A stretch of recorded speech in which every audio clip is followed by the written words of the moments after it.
Hi ವೀಕ್ಷಕರೇ, ಎಲ್ಲರೂ ಹೇಗಿದ್ದರೆ ಎಲ್ಲರೂ ಚೆನ್ನಾಗಿರ ಅಂದ್ಕೊಂಡಿದ್ದೀನಿ. ಇವತ್ತಿನ ಟಾಪಿಕ್ ಏನಪ್ಪ ಅಂತ ಅಂದರೆ, ಚೆನ್ನೈ ಸೂಪರ್ ಕಿಂಗ್ಸ್ನ ಕ್ಯಾಪ್ಟನ್ ಆದಂಥ MSD ಅಂದರೆ ಮಹೇಂದ್ರ ಸಿಂಗ್ ಧೋನಿ ಎಂದೇ ಪ್ರಸಿದ್ಧವಾಗಿರುವ ಚೆನ್ನೈ ಸೂಪರ್ ಕಿಂಗ್ಸ್ನ captain season Indians premium league tourney ಆರಂಭವಾಗುವ ಮೊದಲೇ 5 ಬಾರಿಯ champions Chennai super kings shock ಎದುರಾಗಿದೆ.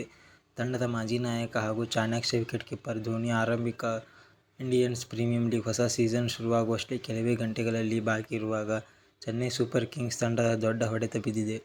ತಂಡದ ನಂಬಿಕಸ್ಥ ಆಟಗಾರ MS ಧೋನಿ ಕಾಲಿನ ಗಾಯದ ಕಾರಣ ಟೂರ್ನಿಯ ಮೊದಲ 2 ವಾರಗಳ ಪಂದ್ಯಗಳಿಂದ ಹೊರಗುಳಿದಿದ್ದಾರೆ.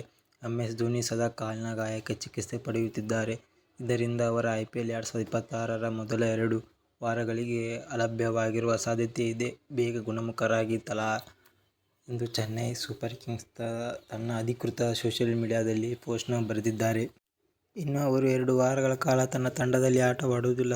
ಅದೇನೇ ಆಗಲಿ ವೀಕ್ಷಕರೇ, CSKಯು MS ಧೋನಿ ಇಲ್ಲದೆ ಹೇಗೆ ಆಟ ಆಡುತ್ತದೆ ಮತ್ತು ಹೇಗೆ ಮುಂದುವರಿಯುತ್ತದೆ ಎಂಬುದು CSKಗೆ ದೊಡ್ಡ ಸವಾಲಾಗಿದೆ ಮತ್ತು ಅಭಿಮಾನಿಗಳಿಗೆ ಆತಂಕವಾಗಿದೆ. MS ಧೋನಿಯು ಬೇಗ ಗುಣಮುಖರಾಗಲಿ ಎಂಬುದು ಎಲ್ಲ CSK ತಂಡದ ಮತ್ತು ಅಭಿಮಾನಿಗಳು ಮತ್ತು ಎಲ್ಲರ ಆಶಯವಾಗಿದೆ. ಇವತ್ತಿನ ವಿಡಿಯೋ ಆಗಿತ್ತು MS ಧೋನಿಯವರ ಕಾಲಿನ ಮತ್ತು ಇಂಜುರಿಯ ಬಗ್ಗೆ.